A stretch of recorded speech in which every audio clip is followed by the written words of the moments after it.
सद्गुरू आणि माईंना माझं वंदन. इथे जमलेले सर्व माझे गुरुबंधू आणि भगिनींना माझा नमस्कार. सच्चिदानंद स्वरूप हा सगळ्यांचा आवडीचा विषय आहे, कारण तो समजून घेतल्याने खूप मजा येते. फक्त तो समजला पाहिजे, समजला की मजा येते. आणि दुसरी गोष्ट, जीवन जगणे ही कला, ही जी सद्गुरूंनी सांगितली, ही जीवन जगणे कला आपण आत्मसात करणं खूप गरजेचं आहे. आत्मसात नाही तर काय होतं माहिती आहे, नुसतं ऐकणं होतं. एक कालच गोष्ट ऐकली होती, म्हणजे मला वंदनाताई पताड्यांनी सांगितली ती गोष्ट, ती सांगतो. जरा छान गोष्ट वाटली म्हणून सांगतो. एका सद्गुरूंनी आपल्या शिष्याकडे बोलत होते, असे गप्पा मारत होते. तर शिष्याने सांगितलं की मी रोज सत्संगाला येतो, पण अजून जी सत्संगाची नशा चढायला पाहिजे ना, ती अजून चढत नाही. हो साहेब सद्गुरू, ती नशा चढली पाहिजे, नशा किंवा सत्संगाची नशा तीच चढत नाही अजून. तर असं का होतं आहे असं त्याने सद्गुरूने विचारलं. सद्गुरूने त्याला काय उत्तर दिलं? काही उत्तर दिलं नाही. सांगितलं एक दारूची बाटली घेऊन ये. तो बघत बसला. दारूची बाटली आणायला सांगतात काय, म्हणजे माझी मस्करी तर करत नाहीत ना. तू घेऊन ये म्हणून सांगितलं ना, घेऊन ये. तो घेऊन आला. घेऊन आल्यानंतर सांगितलं की थोडी प्यायची, घ्यायची नाही आणि लगेच थुकून टाकायची. तो बरं बोलला. तो थोडीशी ते तोंडावर घेतो आणि चूळ भरून टाकतो. पुन्हा कर म्हणून सांगितलं. अरे एकदा केलं, पुन्हा कर म्हणून सांगितलं. पुन्हा कर म्हणतात सगळी बाटली संपवला. तर प्रत्येक वेळेला बिचारा ती तोंडात घ्यायचा, फेकून द्यायचा, तोंडात घ्यायचा, फेकून द्यायचा. शेवटी सगळी बाटली संपली. तेव्हा सद्गुरूंनी विचारलं, चढली का? नशा चढली का? तेव्हा तो बोलला, चढणार कशी, मी आतमध्ये घेतलीच नाही तर चढणार कशी? तसंच जीवनविद्येचं आहे.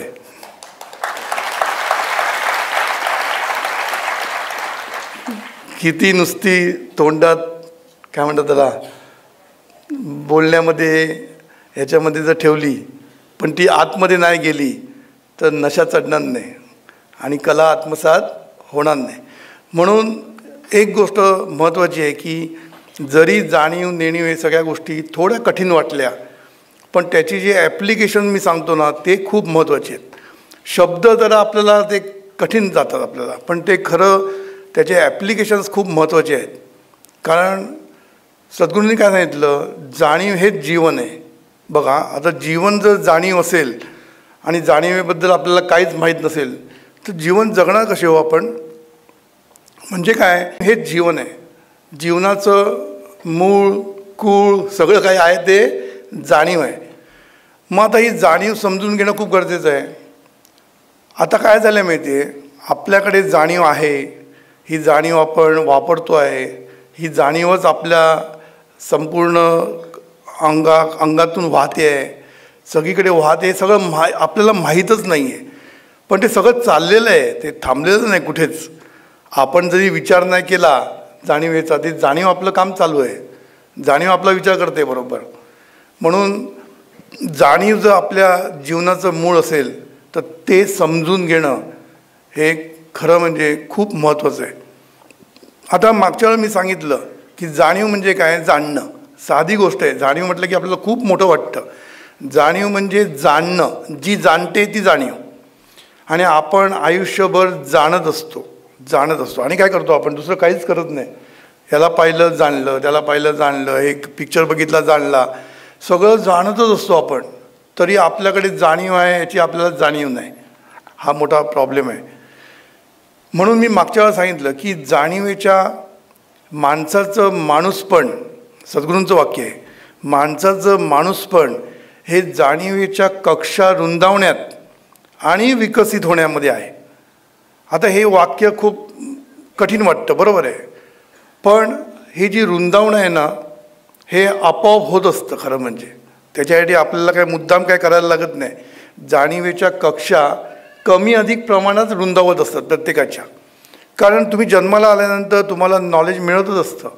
त्यामुळे या जाणीवेच्या कक्षा म्हणजे काय, जाणीव जास्तीत जास्त रुंद होत चालली आहे. म्हणजे रुंद होत चालली आहे म्हणजे काय की जाणीवेमध्ये ज्ञान उदयाला येते. काय असतं माहिती आहे, तुम्ही जेव्हा जन्माला येता तेव्हा ती जाणीव असते ना, तिथे फक्त काय म्हणतात आहार निद्रा भय आणि मैथून एवढी उपजत ज्ञान हेच फक्त तिकडे असतं. बघा, जाणीवेमध्ये फक्त उपजत ज्ञान असतं.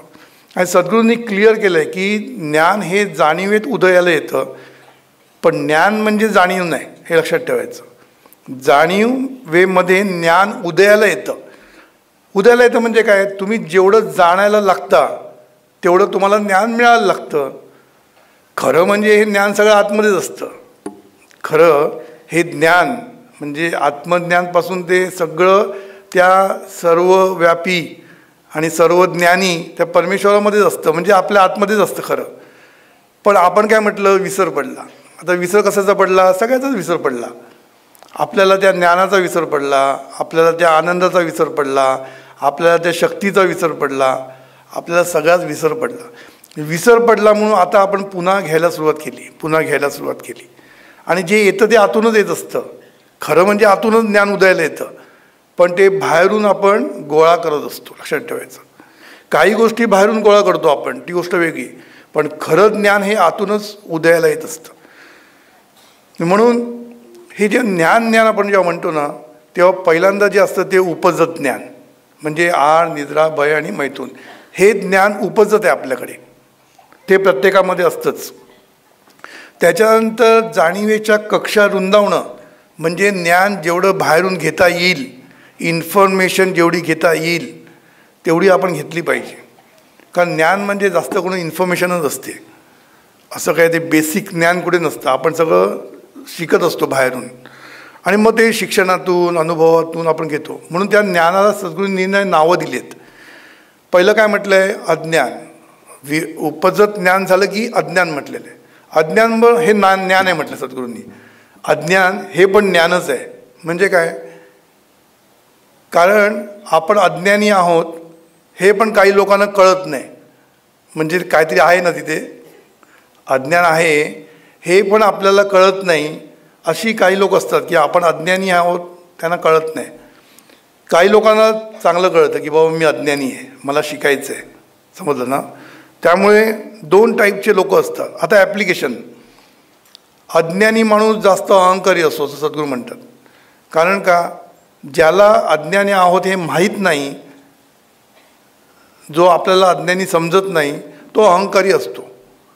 अहंकारी का असतो, तो समजत नाही ना, आपल्याकडे ज्ञान नाही, मग तो ज्ञान घेणं कसं. मग त्याला वाटतं मी देण्यासाठीच लायकीच आहे. अहंकारी म्हणजे काय, मला सगळं ज्ञान आहे असं तो समजायला लागतो. म्हणून अज्ञानी या लोकांमध्ये दोन भाग आहेत. एक म्हणजे त्याला समजतं मी अज्ञानी आहे म्हणून, आणि दुसऱ्याला समजत नाही की मी अज्ञानी म्हणून. जो समजत नाही आहे ना, तो जरा जास्त डेंजरस असतो. कारण अज्ञानी आहे नाही समजलं, मी नेहमी म्हणतो ना, आपल्या कंपनीमध्ये पिऊनपासून सगळेजण बॉसला काय कळतं असं म्हणत असतात. कुठे बघा सगळीकडे म्हणत असतात. आपण पण म्हटलेलं बऱ्याच वेळा, बॉसला काय कळतं, म्हणजे मला सगळं कळतं. त्यामुळे हे जे आपल्याला कळतं असं वाटणं ना, हे कधी कधी अज्ञानाचं लक्षण असतं. पण ते जाऊन दे. तर सद्गुरूंनी सांगितलं उपजत ज्ञानानंतर अज्ञान, म्हणजे काही लोकांकडे अज्ञान असतं. आणि सुरुवातीला अज्ञान असणारच, कारण आपण जेव्हा जन्म घेतो तेव्हा आपण अज्ञानीच असतो. मग हळूहळू ज्ञान गोळा करायला आपण लागतो, बाहेरून गोळा करायला लागतो ती इन्फॉर्मेशन, आणि आतून उदयाला तर ते ज्ञान, हे लक्षात ठेवायचं. तर बाहेरून आपण गोळा करायला सुरुवात करतो, आणि हळूहळू आपल्याला शब्दज्ञान यायला लागतं. कारण आपण शब्द शिकतो, मुलं शब्द शिकतात, आणि त्याच्यातनं शब्दज्ञान त्यांना मिळायला लागतं. आणि सद्गुरूंनी अजून एक गोष्ट सांगितली, ती म्हणजे विपरीत ज्ञान. आता हे विपरीत ज्ञानमध्ये सद्गुरूंनी फक्त एवढंच लिहून ठेवलेलं आहे की सापाच्या जागी दोरी किंवा दोरीच्या जागी साप दिसणं म्हणजे विपरीत ज्ञान. पण खरं याचा जर तुम्ही ॲप्लिकेशन जरा वाढवला तर चांगल्या माणसाच्या जागी वाईट माणूस दिसणं हे पण विपरीत ज्ञान आहे, लक्षात ठेवायचं. विपरीत म्हणजे काय, जे नाही ते दिसणं म्हणजे विपरीत ज्ञान. म्हणजे एखादा माणूस चांगला असतो पण काही लोकांना तो चांगला दिसतच नाही. म्हणजे त्याचे काय म्हणतात त्याला, महाभारतातली कथा म्हणून सांगितली ना, दुर्योधन आणि धर्मराजाला सांगितलं की तुम्ही जरा एक प्रजेमध्ये फटका मारून या आणि तुम्हाला कोण चांगला माणूस दिसतो ते सांगा येऊन. दुर्योधनाने येऊन काय सांगितलं, मला एकही चांगलं दिसलं नाही, सगळे चोर. आणि धर्मराजाने सांगितलं मला एकही वाईट दिसलं नाही. बरोबर की नाही? म्हणजे काय की हे जे दिसणं असणं आणि दिसणं म्हणतो ना आपण, म्हणून सापाच्या जागी दोरा दिसणं किंवा दोराच्या जागी साप दिसणं, हे जो भास होतो ना, हा तिकडे भास होतो, हे पण विपरीत ज्ञान आहे. आणि आपल्याला चांगली माणसं ओळखता येत नाही आणि चांगल्या माणसांना आपण वाईट म्हणतो आणि वाईटांना चांगली म्हणतो, हे पण विपरीतच ज्ञान आहे, लक्षात ठेवायचं. थोडंसं आपण एक्सटेंड केलं तर हे विपरीत ज्ञान आहे ना आपल्याकडे कमी व्हायला पाहिजे. विपरीत ज्ञान कमी व्हायला पाहिजे. हे कमी कधी होईल? ज्ञान वाढलं की. आता तिसरं सद्गुरूंनी सांगितलं विज्ञान, म्हणजे काय? विश्वाचं ज्ञान. ते पण खरं आतमध्येच असतं, कारण निसर्गामध्ये जे ज्ञान आहे तेच आतमध्ये असतं, म्हणजे ईश्वराच्या ठिकाणी, चैतन्य शक्तीच्या ठिकाणी असतंच. फक्त आपण शोधून काढतोय बाहेर आणि ते आपण घेतोय, लक्षात ठेवायचं. नंतर सद्गुरूंनी सांगितलं की स्फूर्ती ज्ञान सांगितलं, म्हणजे तुम्ही जेव्हा एखाद्या विषयामध्ये खोल जाता, चिंतन करता, तेव्हा तुम्हाला स्फूर्ती ज्ञान येतं, म्हणजे स्फुरतं तुम्हाला काय काय. आणि ते बऱ्याच लोकांना स्फुरतं. हे जे आपल्याकडे बसलेले सगळे क्रिएटिव्ह लोक आहेत, या क्रिएटिव्ह लोकांना स्फुरतं, कारण ते त्याच्यामध्ये एवढे गुंततात ना प्रत्येक गोष्टीमध्ये, मग त्यांना स्फुरतं. हे स्फुरणंसुद्धा आतूनच येतं, त्याला इंट्युशन म्हणतो आपण. मग काही लोकांची इंट्युशन ही नैसर्गिकरित्या जागृत झालेली असते. काही लोकांना पुढलं कळतं म्हणा, असं काही कळतं म्हणतात. आणि काही लोकांना काम करून त्या कामामध्ये लक्ष घालून स्फूर्ती ज्ञान येतं, इंट्युशन येतं. आणि शेवटचं सांगितलं सद्गुरूंनी की आत्मज्ञान, ते आतमध्येच असतं आणि ते पण आपल्याला उदयाला यायला लागतं. तर हे जे सद्गुरूंनी ज्ञान सांगितलं, हे ज्ञान गोळा करण्यासाठी आपल्याला जाणीव काम करत असते.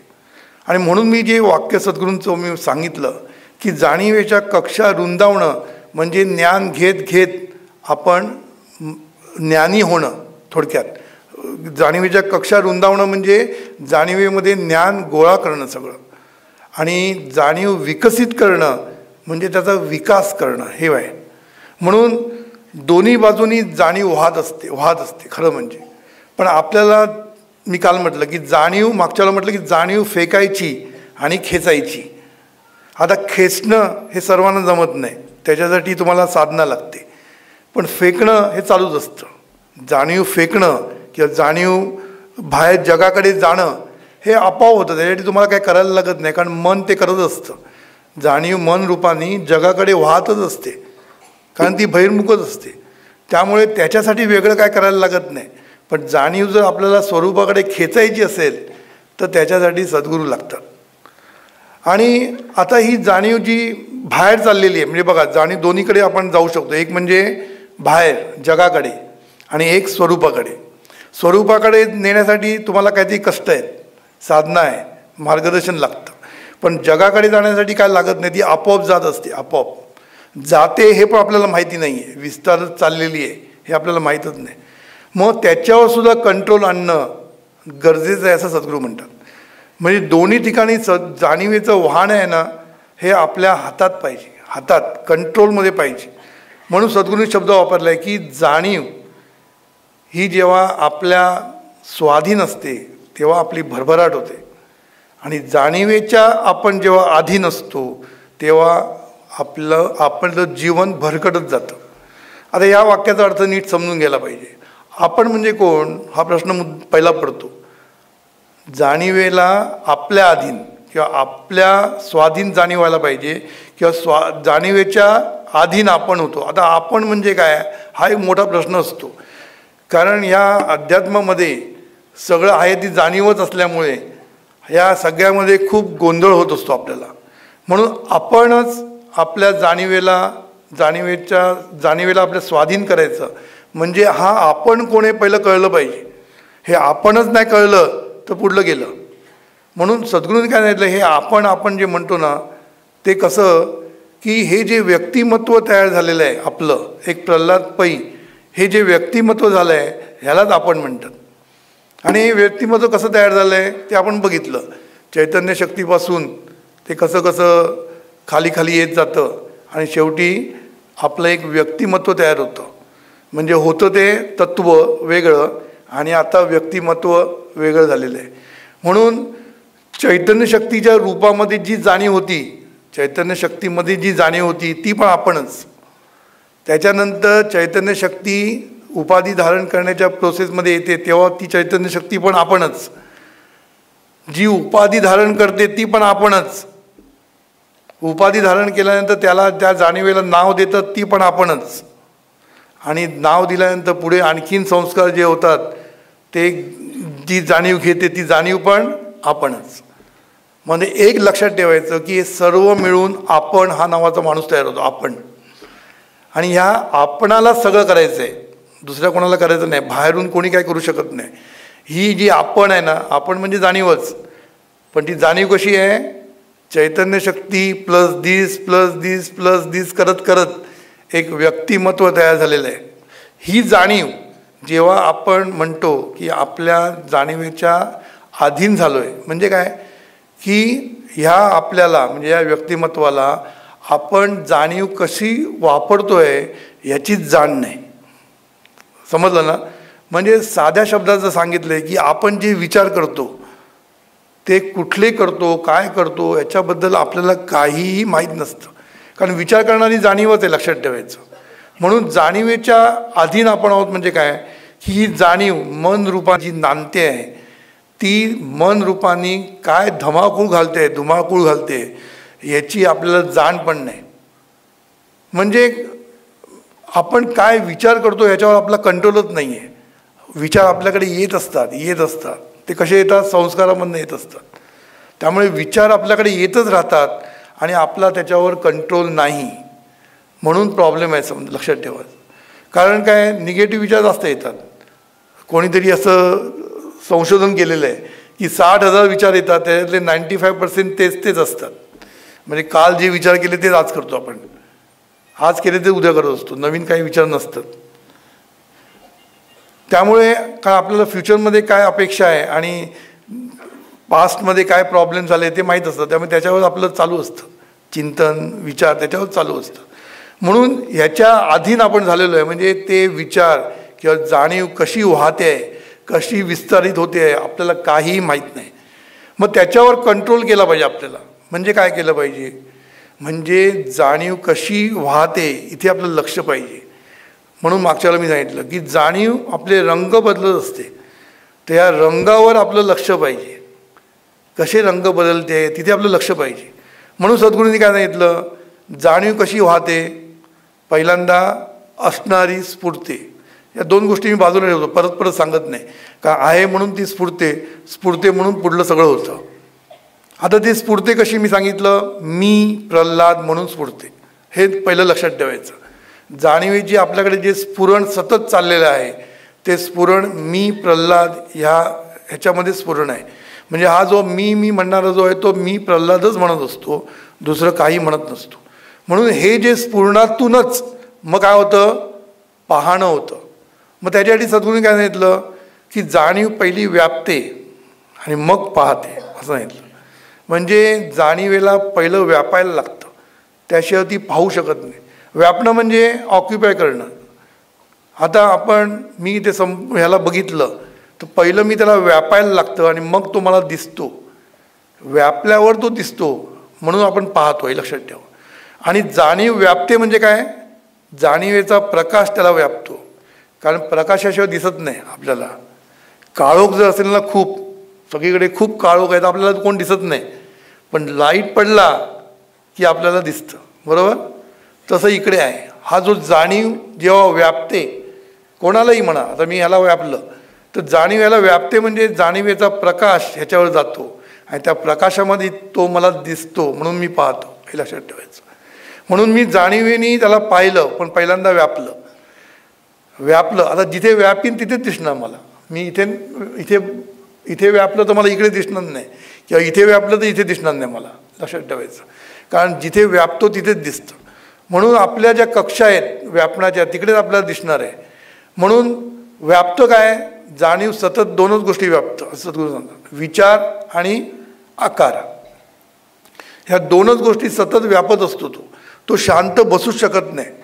आणि आकार म्हणजे काय, कुठलेही मनामध्ये आलेले, डोळ्यासमोर आलेले कुठलेही आकार तो सतत व्यापतच असतो. आणि ते नाही जमलं तर विचार चालू, आणि त्या विचारानं व्यापत राहतो. पण दोन्हीपैकी एकालाच व्यापू शकतो एका वेळेला. सद्गुरू काय म्हणतात, एका वेळेला एकच व्यापू शकतो. मग मी विचार केला, अरे आपण तर बऱ्याच गोष्टी एका वेळेला करतो.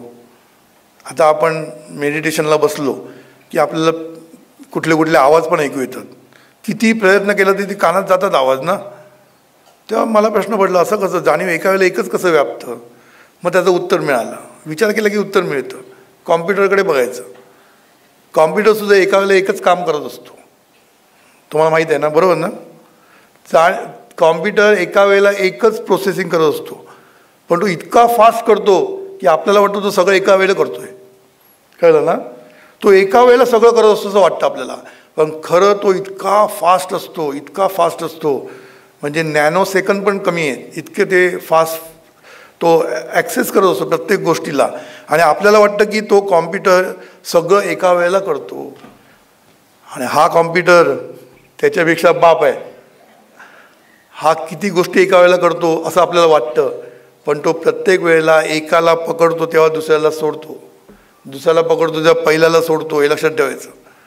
म्हणजे जाणीव ही व्यापते, मग त्याला सोडते, दुसऱ्याला व्यापते, त्याला पकडते, असं चालू असतं. आपल्याला वाटतं ती सगळ्यांना एकदम पकडते, तसं नाही पकडत ती. समजलं ना. आपण बघताना सुद्धा किती लोकांना बघू शकतो आपण एका वेळेला, कारण व्यापतो आपण फटाफट फटाफट. म्हणून ही जी जाणीव व्यापते ना, एका वेळेला एकच व्यापते. आकार व्यापेल ना तर विचार व्यापेल. आता विचार म्हणजे सगळंच, कल्पना भावना सगळं व्यापते ती. आकार म्हणजे तुला सगळं त्यांच्या भावना व्यापू शकतो. म्हणून आपण कोणाला बघितलं की त्याची बॉडी लँग्वेज आपल्याला दिसते, कारण आपण व्यापतो ती. त्याच्या पण भावना आपण व्यापतो, लगेच कळतं. कोणी आल्यानंतर दुःखी चेहरा असेल, किती सुंदर हसला तरी आपण म्हणतो काहीतरी प्रॉब्लेम आहे तुला, काहीतरी प्रॉब्लेम आहे. मला परवा एक फोन आला, आवाज जरा बसला हे झाला होता. म्हटलं सगळं चांगलं आहे ना, ठीक आहे ना. कारण आपल्याला त्या आवाजावरून सुद्धा आपण व्यापतो त्याच्या भावना. बघ किती आहे पॉवरफुल आहे आपली जाणीव. ही जाणीव सगळं व्यापत असते आणि पाहत असते. आता पाहणं म्हणजे नुसतं पाहणं का. पुन्हा लोकांना वाटतं पाहणं म्हणजे फक्त डोळ्यांनी पाहणं. सगळ्या ज्ञानेंद्रियांनी पाहत असते, हे लक्षात ठेवायचं. हे लक्षात ठेवा, पाहणं म्हणजे नुसतं डोळ्यांनी नाही, सर्व ज्ञानेंद्रियांनी.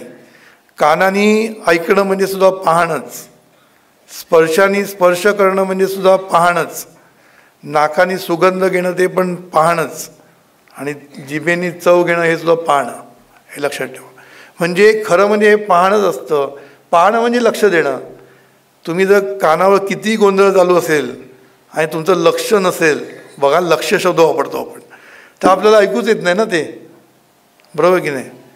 म्हणून बऱ्याच लोकांना आपल्याला आपण बोलतो खूप, पण त्यांना जे पाहिजे तेवढंच ऐकतात ते, बाकी सोडून देतात.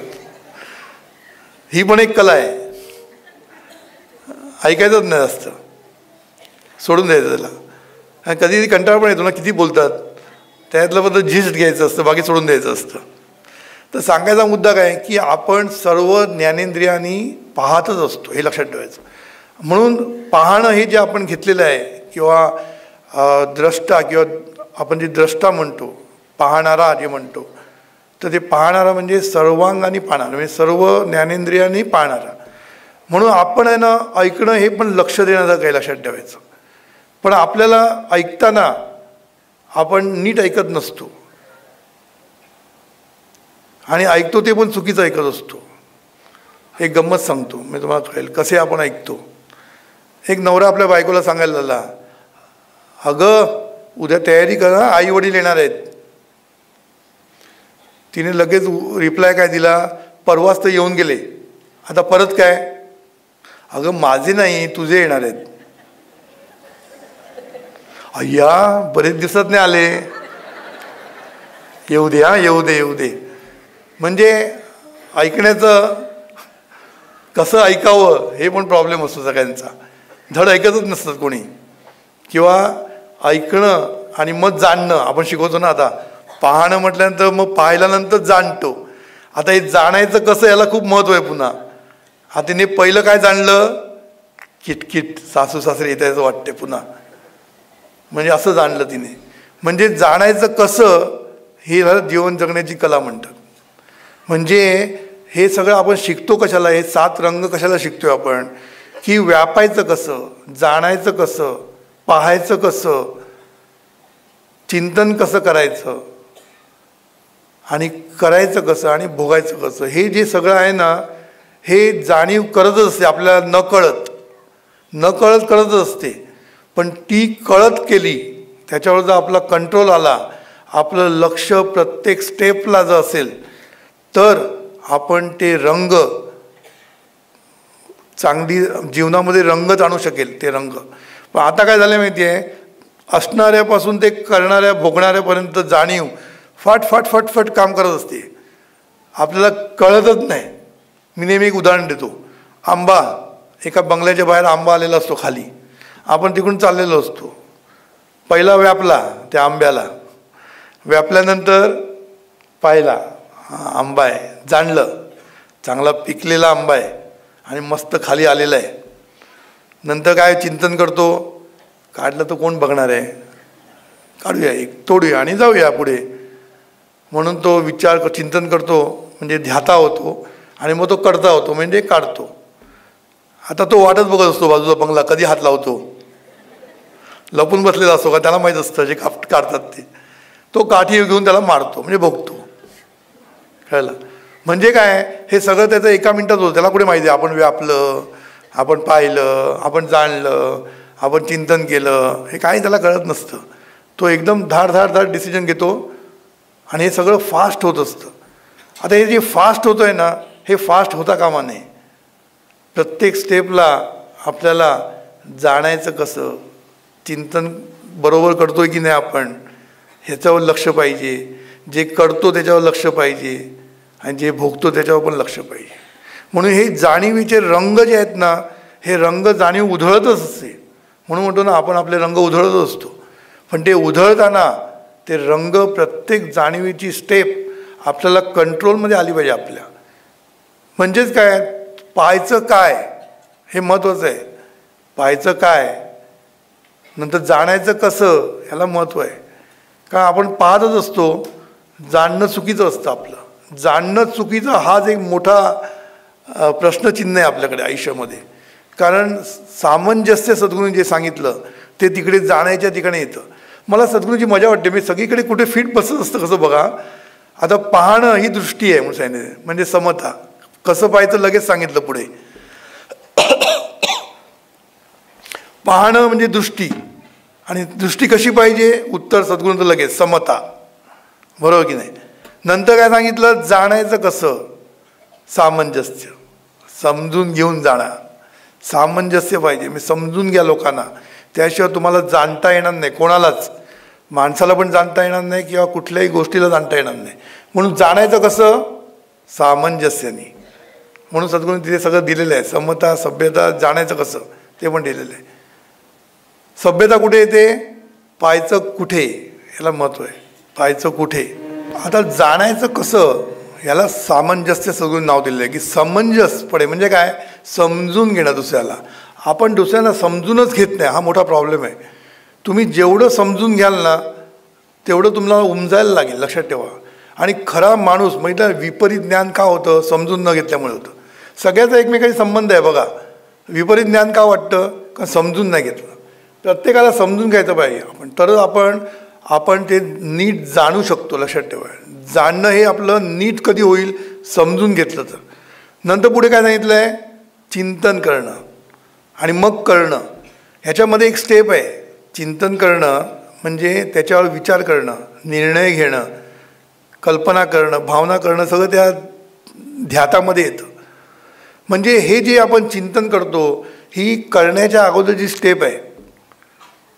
आणि जाणल्यानंतर करण्याच्या मध्ये चिंतन ही स्टेप आहे. ती आपण नेहमी आपल्याकडनं ती स्लिप होते. आपण इमिजिएट ॲक्शन घेतो, इमिजिएट, म्हणून आपला प्रॉब्लेम होतो.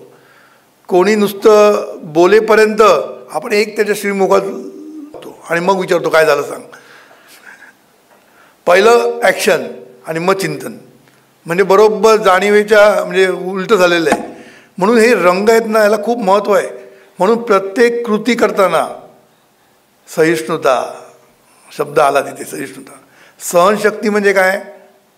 पहिल्यांदा तुम्ही जर विचार करायला थांबला, करण्याच्या अगोदर चिंतन केलं त्याचं, तर तुम्हाला सहनशक्ती तुमची वाढते. लक्षात ठेवा. आपलं काय झालं आहे, आपली सहनशक्ती कमी आहे. इमिजिएट हात उगाडतो काय, इमिजिएटली बोलतो काय, इमिजिएटली शिवी काय देतो आपण, सगळं इमिजिएट. आपल्याला वेळ नसतो, खूप बिझी आहोत आम्ही. म्हणून हे जे स्टेप्स दिलेले आहेत त्या स्टेप्स आपण बरोबर पाळल्या पाहिजे.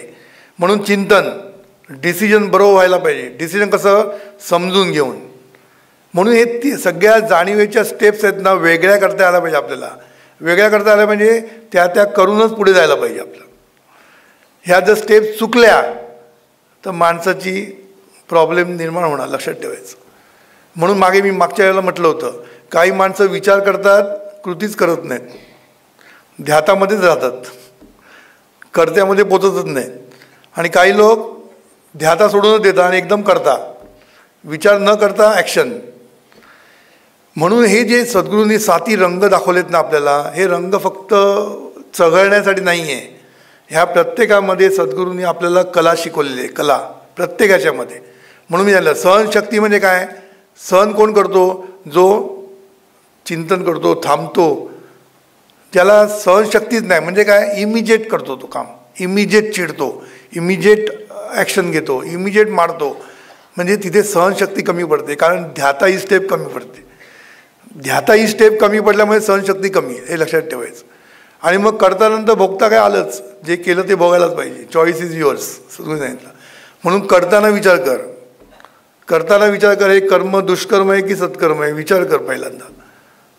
ह्या सर्व गोष्टीचा ध्यातामध्ये संबंध आहे. म्हणून ध्याता खूप महत्त्वाचा आहे असं प्रत्येक वेळेला म्हणायचं.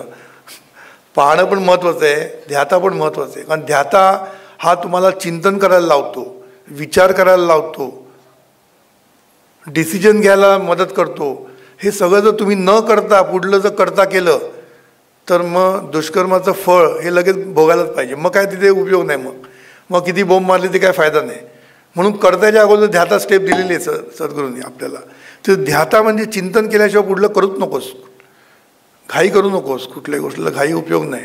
घाई केलं की पडलाच समजायचं, कारण स्टेप चुकली की माणूस पडतोच. म्हणून हे रंग आहेत ना, जसे बाहेर जात आहेत, म्हणजे असणारीपासून ते भोगणारीपर्यंत जशी जाणीव वाहते, तशी जाणीव आतमध्ये जेव्हा आपण खेचतो, जाणीवेला खेचतो म्हणजे काय, जाणीवेला स्वरूपाकडे वळवतो, तेव्हा पण ह्या स्टेप्स आहेत. पुन्हा स्टेप्स वेगळ्या नाहीत, ही मजा आहे. हेच रंग बघा. जाणीव जेव्हा स्वरूपाला व्यापते, पहिल्यांदा काय करते, जाणीव आपल्याला, स्वरूपाला म्हणजे आपल्यालाच व्यापते.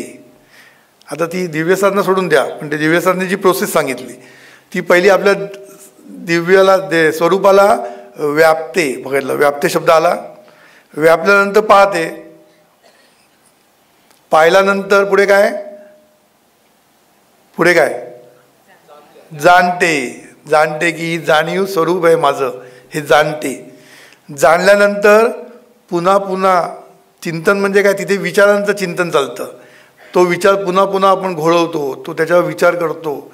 इथे काय होतं, ते सुट्टं पुन्हा पकडतो, ते सुट्टं पुन्हा पकडतो, हे चालू असतं. म्हणजे त्याला सतत पकडण्याची जी सुटणं आणि पकडणं ही क्रिया तिथे ध्यातामध्ये चालू असते.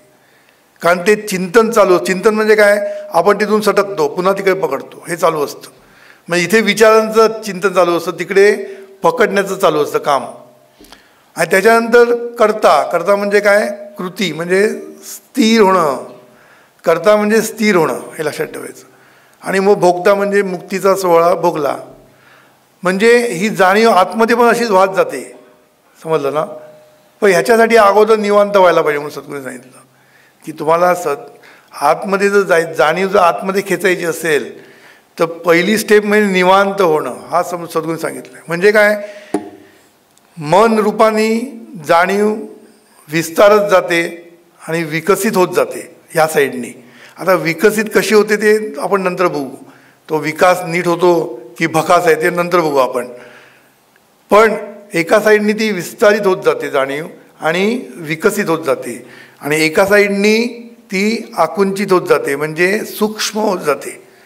सूक्ष्म होत होत शुद्ध होत जाते आणि ती आत्मतत्वापर्यंत पोचते. म्हणजे इथे विकसित होते, इथे उन्नत होते. लक्षात ठेवा, दोन बाजू वेगळ्या आहेत. जाणीव दोन्हीकडे, पण इथे तुम्हाला काहीतरी काम करायचं आहे त्यासाठी सद्गुरू लागत आहेत. इथे वाहते पण ती वाहताना चांगली व्हायला पाहिजे म्हणून सद्गुरू लागतात. पुन्हा समजते ना तुम्हाला सगळ्यांना? मग दोन्हीकडे जाणीव वाहते. इथे वाहण्यासाठी पंप लावायला लागतोय सद्गुरूंचा, नाही तर नाही वाहणार, कारण ती ऊर्ध्वगतीला चालली आहे ना. उन्नत होते, इथे विकसित होते. बघा फरक मी सांगतोय. ती ह्या साईडला जाणीव विकसित होते, जगाकडे बघते तेव्हा विकसित होते म्हणजे आपला विकास होत चाललेला आहे. आपला विकास म्हणजे विचारांची कास, चांगल्या विचारांची कास धरली की विकसित होतो. म्हणून चांगल्या विचारांची कास धरायला सांगतात, शुभचिंतन.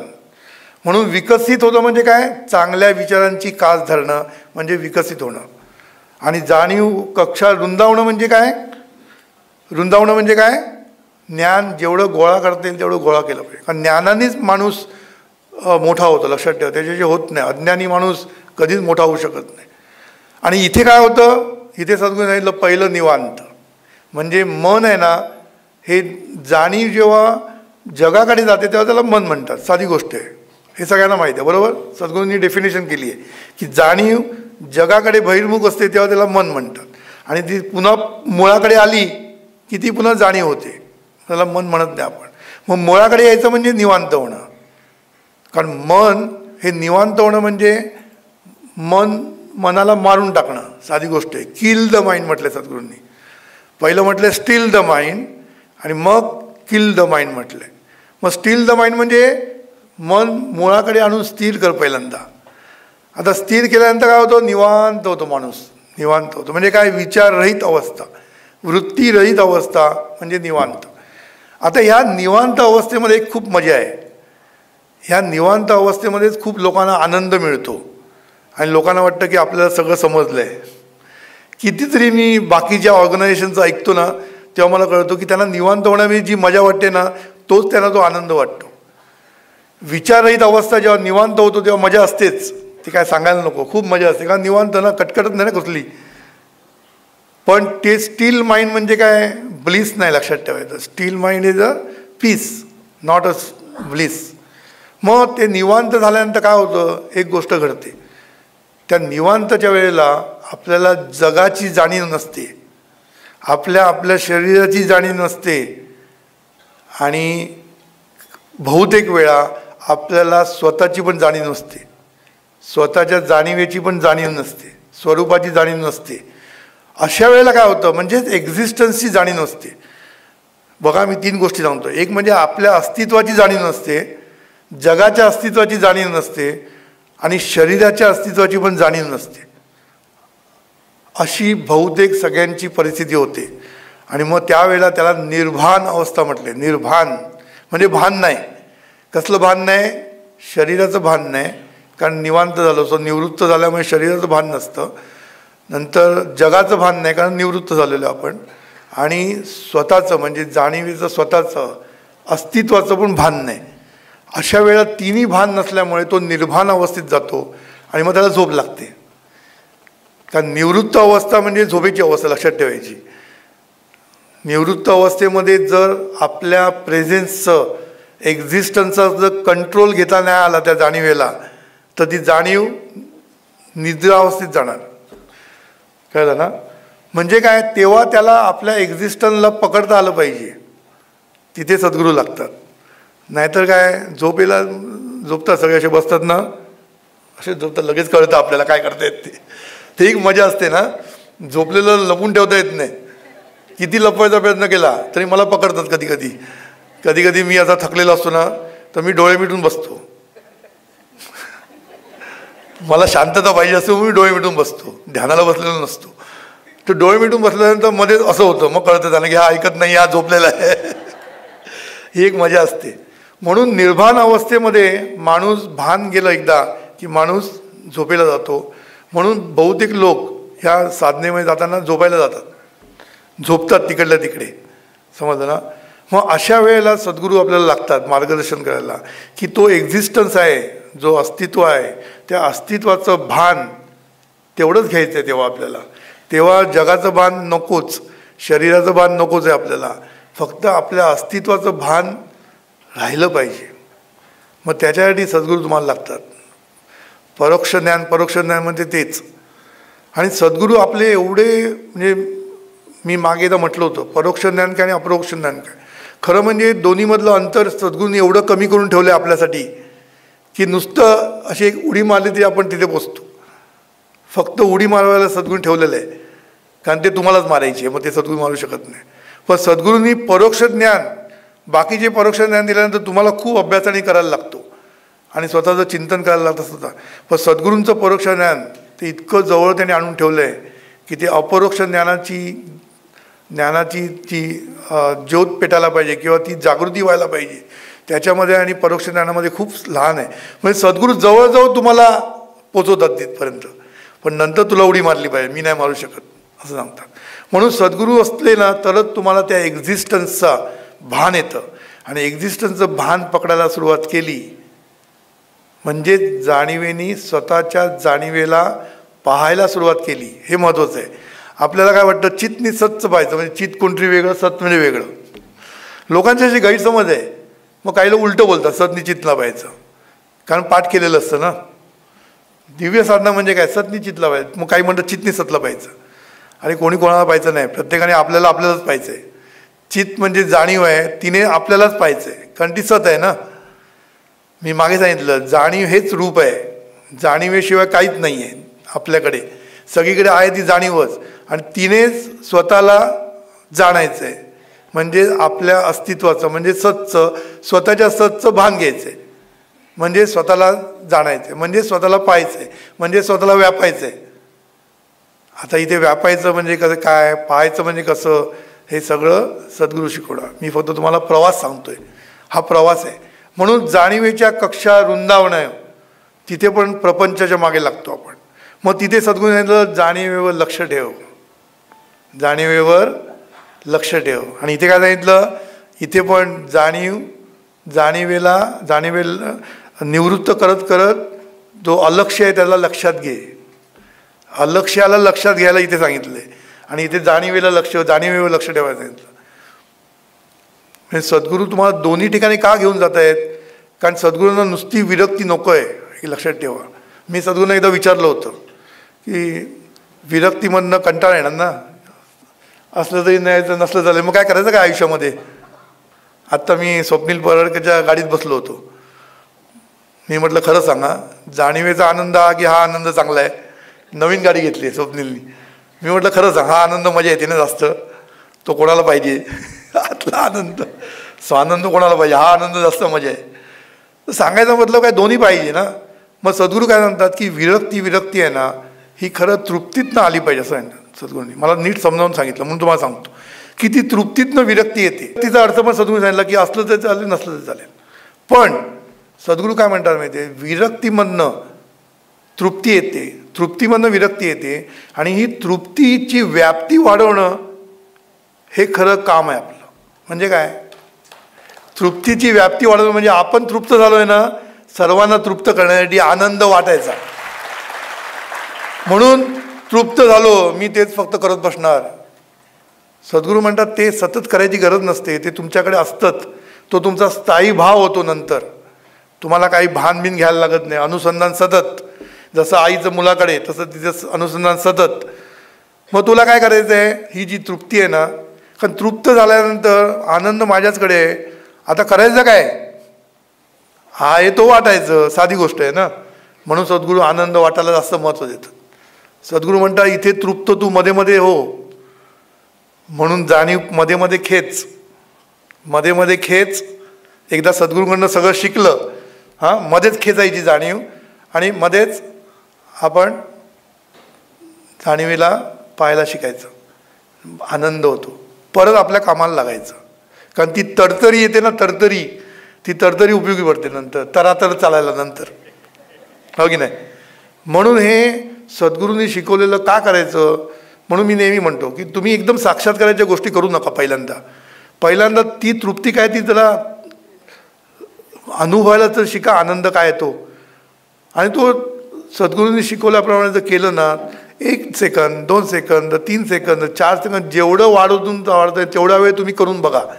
मग तुम्हाला जी तरतरी येते, ऊर्जा येते, इथूनच ऊर्जा येते. आणि ही ऊर्जा मग पुढल्या कामाला उपयोगी पडते, लक्षात ठेवायचं.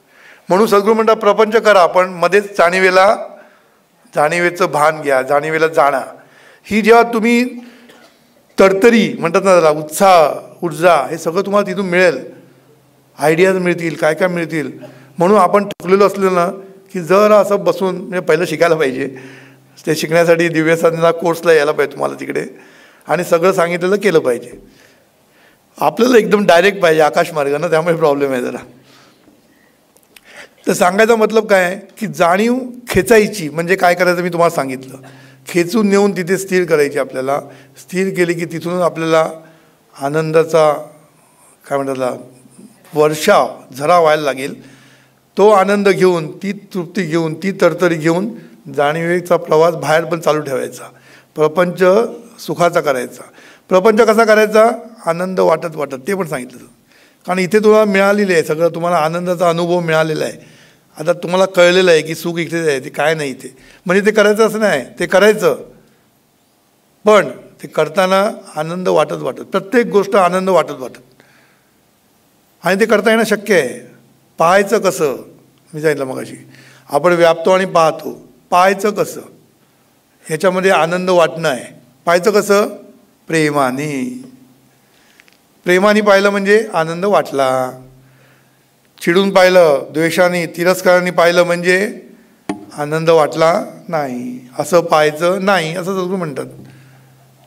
पण आपण त्या जाणीवेच्या रंगामध्ये फक्त खेळत असतो. जाणीव पाहते, व्यापते, काय मस्त आहे ना, काय सद्गुरूंनी सांगितलं आहे, सॉलिड. अरे पण त्याचा अर्थ समजून घे ना, जाणायचं कसं मी सांगितलं तुम्हाला. म्हणजे सगळं आहे ना, करताना दुष्कर्म करतो की सत्कर्म, सतत ध्यान, सतत लक्ष. प्रत्येक स्टेपवर लक्ष सतत पाहिजे. सतत लक्ष ठेवलं ना तर लक्षाधीश व्हाल. आपलं लक्षच नाही कुठे. म्हणून या प्रत्येक स्टेप ज्या तुम्हाला सांगितलेल्या आहेत ना, हे जाणीवेचे रंग आहेत ना, आपल्याला ओळखता आले पाहिजे. त्या रंगामध्ये खेळता आलं पाहिजे. त्यालाच हे म्हणतात ना रंगपंचमी, म्हणजे यालाच म्हणतात ना. आपण रंगपंचमी रंग लोकांच्या अंगावर फेकून त्यांना त्रास देतो. आंघोळ करून आल्यानंतर नाही नाही नाही रंग फेकणारच, पुन्हा जा आंघोळीला. रंगपंचमी आपली असा रंग लावतो की तू जाणारच नाही कधी, कायम तर लक्षात राहू दे त्याला. ह्याला रंगपंचमी म्हणत नाही. रंगपंचमी म्हणजे रंग उधळायचे, आनंदाचे रंग उधळायचे. म्हणून सद्गुरूंनी दोन्हीकडे तुम्हाला सांगितलं, प्रपंचामध्ये काय करायचं, परमार्थामध्ये काय करायचं. इथे जाणीव उन्नत होत जाते. मनाकडनं मुळाकडे, मुळाकडनं शुद्ध, शुद्धकडनं सूक्ष्म, शुद्ध आणि दिव्य, हे उन्नती होत चालली आहे. आणि इथे विकसित म्हणजे विकास करा तुमचा, म्हणजे उत्कर्ष करा तुमचा. आता गाडी घेतली उत्कर्ष, चांगल्या मार्गाने पैसा कमवून गाडी घ्या, नो प्रॉब्लेम. म्हणून सद्गुरूंनी दोन्हीकडे आपल्याला गाईड केलेलं आहे, दोन्हीकडे. म्हणून सद्गुरू जेव्हा म्हणतात, मला एकाने प्रश्न विचारला मी त्याच्यावर बोललो की सद्गुरू म्हणतात फेकणं काय आणि ओढणं म्हणजे काय. हे शब्द जरा लोकांना कठीण जातात. फेकणं म्हणजे काय आणि ओढणं म्हणजे काय. म्हणून ह्याच्यामध्ये आपण अडकायचं नाही, फेकण्यामध्ये आणि ओढण्यामध्ये. आपल्याला कळलं पाहिजे जाणीव ही काय. म्हणून जाणीवेवर लक्ष ठेवणं प्रत्येक स्टेपला हे खूप गरजेचं आहे. प्रत्येक स्टेपला आपण लक्ष देत गेलं पाहिजे. म्हणून ही जाणीव जेव्हा आपण म्हणतो ना, तेव्हा ही जाणीव म्हणजे आपण, मी मगाशी सांगितलं आपण. म्हणून आपण जो असतो ना, हा जो व्यक्ती असते ना, व्यक्ती ती ह्या प्रपंचामध्ये व्यक्तिरूपाने काम करत असते. हे व्यक्तिमत्व घेऊन ह्या प्रपंचामध्ये काम चालू असतं आपल्याला. आपलं पाहणं मी प्रल्हाद ह्या व्यक्तिमत्वातनंच असतं. आपलं चालणं, आपलं वागणं, आपलं सगळं काही चालतं ना, ते मी प्रल्हाद ह्या भूमिकेवरनंच चाललेलं असतं, हे लक्षात ठेवायचं. आणि इथे काय होतं उलटं, इथे व्यक्तिमत्वाची जी आवरणं आहेत, म्हणजे चैतन्य शक्तीला जी आवरणं घातली आहेत, ती एक एक आवरणं काढत जातो आपण. हा फरक आहे. इथे जे व्यक्तिमत्व आहे, आपणच आपल्याला पाहायचं, किंवा आपणच जेव्हा विचारांकडे पाहायला सुरुवात करतो. पहिलं विचारांकडे पाहायला शिकवलं सद्गुरूंनी, की विचारांकडे पाहिलं की आपोआप ते बंद होतात. विचाररहित अवस्था का? आम्ही आमच्या स्पिरिच्युअल विजडममध्ये सांगतो, दोन्ही सांगतो, प्रपंच काय आणि परमार्थ काय. त्यांना आम्ही सांगतो काय, thought to think, mind moves from thought to think. मग तिकडे काय करायचं, प्रपंचामध्ये विचार असे करा की ते आकार घेतील आणि तुमचं आयुष्य साकार होईल, चांगलं होईल, बरोबर. आणि इथे काय सांगतो मी, thought to thoughtlessness, thought to think आणि थॉट टू थॉटलेस, या साईडला आपली प्रगती, बरोबर ना. प्रपंचामध्ये काय असतं, आपलं नीड मोर मोड चालू असतो. नीड मोर मोड म्हणजे काय, सतत पुढलं. आत्ता गाडी घेऊ 2 दिवस झाले नाही की लगेच पुढली चांगली गाडीचं डोक्यात येतं. कारण त्या शोरूममधून बाहेर पडताना ती बघितलेली असते ना, जरा हायर लेवल, ती डोळ्यात गेलेली असते, पण पैसे नसतात ना, काय करणार बिचारा. मग तेव्हा तो म्हणतो चल एवढी सध्या आनंदीत आहोत आपण, पण थोडे दिवसांनी जरा खुळखुळायला लागले, लक्ष तिकडे, बरोबर ना. सांगायचं ह्याला नीड मोर मोड म्हणतात. म्हणजे काय, सतत मोर मोर अँड मोर, कधीच थांबू शकत नाही आपण, नीड वाढतच जातं आपल्या. आणि दुसरं मी काय सांगितलं, कंपॅरिझन मोड. 2 मोड आहेत आपल्याकडे, एक नीड मोर आणि कंपॅरिझन मोड. म्हणजे काय, दुसऱ्याशी कंपॅरिझन करत राहायचं, त्याचं बरं आहे, त्याची बायको बरी आहे, कंपॅरिझन चालू असतं. कोण बरं आणि कोण वाईट नसतं खरं, म्हणजे नंतर कळतं आपल्याला काय आहे ते. खरं मी सांगतो तुम्हाला, मी आता काउन्सिलिंग करतो ना, मला कधी कधी असे म्हणजे साक्षात्कार होतात की अरे इतकं मी चांगलं समजत होतो आणि ह्या कसं काय घडतं यांच्या घरामध्ये.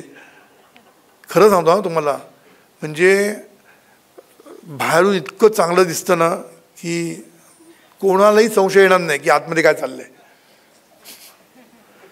आणि आपण पण खुश होतो की बाबा सगळं घर टॉप चाललेलं आहे, बरं वाटतं आपल्याला पण ना की घर चांगलं आहे. नंतर कधीतरी फोन येतो, दादा थोडा प्रॉब्लेम आहे. अरे तुमच्याकडे प्रॉब्लेम आहे, मला वाटलंच नव्हतं. सांगायचा मुद्दा काय माहिती आहे की हा कंपॅरिझन मोड चालूच असतो आपला, पण दुसऱ्यांची कंपॅरिझन करत बसतो. दुसऱ्याची गाडी चांगली दिसली की अरे आपली खटारा झाला, कंपॅरिझन मोड. म्हणून हा 2 मोड आहे ना आपल्याकडे चालूच असतात सतत, त्यामुळे आपण दुःखी झालेलो असतो. आपण दुःखी का होतो, हे 2 मोड चालू आहेत आपले. मग खरं काय केलं पाहिजे, जीवनविद्या मोड, त्याच्यावर आपली गाडी आली पाहिजे. जीवनविद्या मोड म्हणजे काय, आता स्वामी विवेकानंदांनी सांगितलं, काय सांगितलं, एकदम सोपं सांगितलं. काय सांगितलं रे, if you happiness is not in earning more. Happiness is not in earning more, not spending more, but happiness is when there is when you need no more. समजलं. मी स्वामी विवेकानंदांचं वाक्य छान आहे ना की happiness is not in earning मोर, म्हणजे मिळवण्यासाठी त्याच्यामध्ये हॅपीनेस नाही आहे. Happiness is not also spending more, म्हणजे खर्च करण्यामुळे सुद्धा हॅपीनेस नाही. मग हॅपीनेस कुठे आहे, happiness is when you need no more. No more needs जेव्हा होईल ना तेव्हा तू खरा हॅपी होशील. पण आता हे प्रॅक्टिकल आहे का, स्वामी विवेकानंद सांगितलं बरोबर आहे, ते अल्टिमेट आहे. पण सद्गुरूंनी मस्त सांगितलं, काय सांगितलं, नो नीड मोर नाही, you give more and more. Happiness is in giving more and मोर. त्याच वाक्यात सांगितलं मी. सद्गुरूंनी काय सांगितलं, आपल्याला आनंद वाटा सांगितलं ना. मग नीड नो मोर म्हणण्यापेक्षा आपण काय सांगितलं, गिव्ह मोर अँड मोर. चल दे, हे सगळ्यात सोपं आहे ना. नीड मोर म्हणजे एकदमच तुम्ही संन्यास येऊन बसायला लागणार, काहीच नको मला असं. सद्गुरूंचं जीवनविद्या म्हणूनच प्रॅक्टिकल आहे, लक्षात ठेवायचं, म्हणूनच प्रॅक्टिकल आहे. आपल्या प्रत्येकाला वापरता येईल. हे जर वाक्य तुम्ही ऐकल्यानंतर छान म्हणून फॉरवर्ड कराल ना, सगळेजण फॉरवर्ड करते का, जवळ ठेवायचं नसतं ते वाक्य. जितक्या लवकर फॉरवर्ड करता येईल तेवढं करायचं. मी बघितलंय किती सुंदर सुंदर असताना विचार लोक एका सेकंदात ते फॉरवर्ड करून टाकतात की नको भाऊ चुकून राहतील, चुकून डोक्यात घे, चुकून सुद्धा नको राहू दे, आपल्याकडे जाऊ दे. लोकांना बरं आहे, दुसऱ्यांना सांगायला मस्त आहे. प्रवचनामध्ये वाक्य वापरलेली खूप सुंदर असतात. प्रवचनामध्ये वाक्य वापरायला खूप महत्त्व. ह्याने सांगितलं ना, गौतम बुद्धाने सांगितलं, आय वॉन्ट हॅपीनेस. हॅपीनेस पाहिजे, आय काढून टाक, वॉन्ट्स काढून टाक, राहिलं काय? छान ना, फॉरवर्ड. अरे आय काढणं, इगो काढणं सोपं आहे. वॉन्ट्स म्हणजे नीड्स, म्हणजे आपल्या गरजा कमी करणं सोपं आहे. या दोन जर गेलं तर राहिलं काय? मग हॅपीनेसच राहतो ना. सांगायला खूप सुंदर आहे, ऐकायला खूप सुंदर वाटतं, टाळ्या वाजवता असली वाक्य टाकली की. पण जे टाळ्या वाजवणारे असतात ना, ते कोणी ते ऐकत नसतात. बाहेर पडलं की चालू, नीड मोर मोड आपला चालू. म्हणून एक लक्षात ठेवायचं की सद्गुरूंनी कसं प्रॅक्टिकल सांगितलं, नीड मोर मोड नको, you give more and more. That is जीवनविद्या मोड. लक्षात ठेवा, गिव्ह मोर अँड मोर म्हणजे काय? जे शक्य असेल ते. आनंद वाट, तुला जे काय प्रेम देता येईल प्रेम दे, सगळं काय तुला जे देता येईल ना ते देत राहा. आणि देता येण्यासारखं खूप आहे, खूप आहे. आम्ही ते डिस्कस केलं आहे त्या स्पिरिच्युअल विजडममध्ये. आपल्याकडे स्माईल पण कोण देत नाही ना, प्रॉब्लेम तिकडेच आहे. आपल्याकडे स्माईल पण कोण देत नाही, म्हणून स्माईल द्यायला शिका. सद्गुरू तुम्हाला जे काही ना ते काहीच नाही तर ब्लेस, ब्लेस ऑल. शुभचिंतन सगळ्यांचं, देवा त्याचं भलं होऊ दे. चिडून का होईना पण म्हणा, देवाचं भलं होऊ दे. चिडून का होईना पण म्हणा, बरोबर ना. म्हणता म्हणता फायदा होतो, म्हटल्याचा फायदा होतो. त्यामुळे हे जी जाणीवेचं जे विकसित करणं, हे वाक्य फक्त अध्यात्मासाठी किंवा सच्चिदानंद स्वरूप म्हणताना म्हणायचं असं नाही आहे, किंवा पुस्तक परमेश्वर आहे का वाचून झालं की जाणीव बंद आणि आपलं काम सुरू, असं नाही आहे. ही जाणीवेवर लक्ष ठेवून जाणीव कशी वाहते आहे आपली, म्हणून प्रत्येक त्या स्टेपला आपल्याला थांबता आलं पाहिजे. थांबून विचार करून स्टेप घेतली पाहिजे. आपण कुठलीही स्टेप घेताना घेतली पाहिजे. म्हणून प्रत्येक गोष्टीला थांबायला पाहिजे. व्यापायचं काय हे पण महत्त्वाचं आहे. आपण नको ते व्यापतो, बरोबर ना. इथे येणारे लोक कमी असतात, बाहेर जाणारे लोक जास्त असतात ना, कारण कुठे जायचं तेच माहीत नसतं, चांगलं काय तेच माहीत नाही ना लोकांना. म्हणून काय व्यापायचं, काय पाहायचं हे सगळं लक्षात ठेवायचं. ऐकणं, स्पर्श म्हणजे पाहणंच आहे. मी सांगितलं, स्पर्शाने आपण काय करतो? चिमटे काढतो. स्पर्शाने चिमटे काढतो आपण. चिमटे काढण्यासाठी स्पर्श दिलेला नाही आपल्याला. ही जी सगळी बहिर्मुख दिली आहेत ना, सगळी इंद्रिय बहिर्मुख का केली आहेत?